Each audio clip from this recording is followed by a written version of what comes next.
Principalmente, el material base sería la cañamiza, que es un subproducto de la planta del cáñamo. Esta cañamiza procede precisamente del tronco de la planta.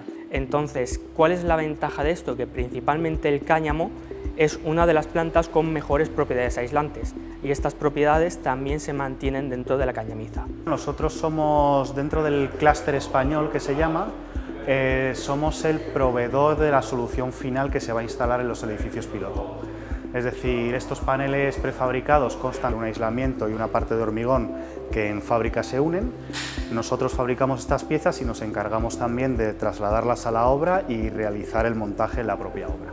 Al inicio lo primero que tenemos que hacer son tratar las dos materias primas y una vez lo tenemos todos limpios y que ya han aumentado la humedad, lo que hacemos es ir a una máquina que industrialmente se llama pulper, y aquí lo que hacemos es introducir todo el cartón y pasamos de tener el embalaje de cartón que conocemos tradicionalmente a todas las fibras de cartón separadas. Y una vez ya tenemos estas fibras separadas, ya podemos introducir la cañamiza para que se forme la mezcla. Y lo único que quedaría después, una vez ya tenemos toda la pasta homogénea, es retirar el exceso de agua. Lo que sí que nos faltaría para poder comercializar este material es protegerlo. Al final estamos utilizando dos materiales vegetales, entonces una vez todo el panel ya está seco y fabricado, lo que hacemos es un tratamiento superficial, le ponemos una resina sostenible. Lo que estamos buscando es combinar dos procesos sostenibles, por un lado del hormigón y por otro lado del aislamiento,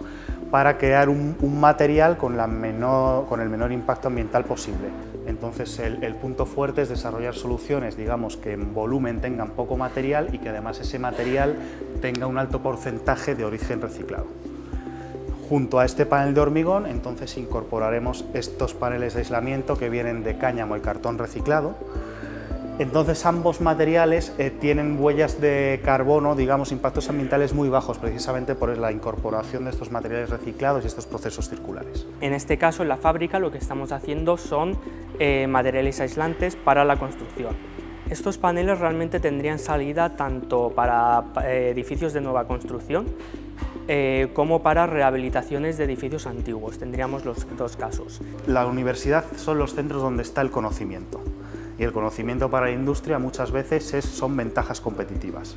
Entonces, para mí es muy importante, a partir de estos proyectos financiados, tener la oportunidad de colaborar junto con universidades. A nivel legislativo, en Europa ya han comenzado algunas normativas para introducir materiales vegetales en la construcción. También hay unas enfocadas directamente en los aislantes. Sin embargo, estas normativas al final se han hecho adaptaciones respecto el resto de materiales que se utilizan en la industria. Trasladar los desarrollos que se hacen a nivel laboratorio a la empresa es complicado.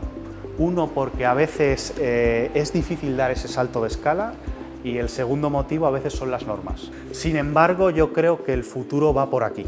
O sea, ahora mismo muchos de los aislamientos que se utilizan en construcción son derivados del petróleo, por lo tanto sus impactos son muy elevados. Y además tiene una reacción al fuego que ya hemos visto que puede generar problemas.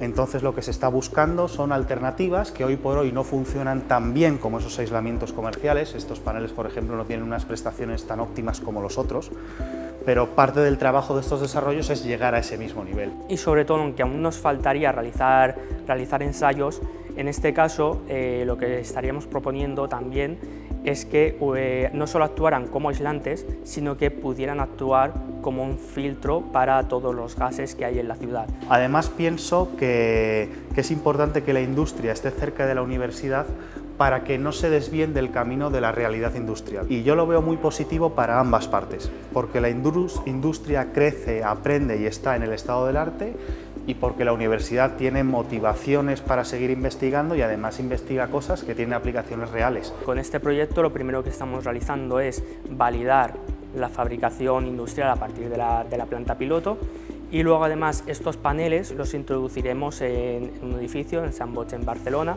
para verificar su viabilidad técnica en proyectos de rehabilitación. Podremos ver si estos paneles realmente son factibles o hay alguna problemática extra que no hemos previsto en el laboratorio y que tendremos que tratar a futuro.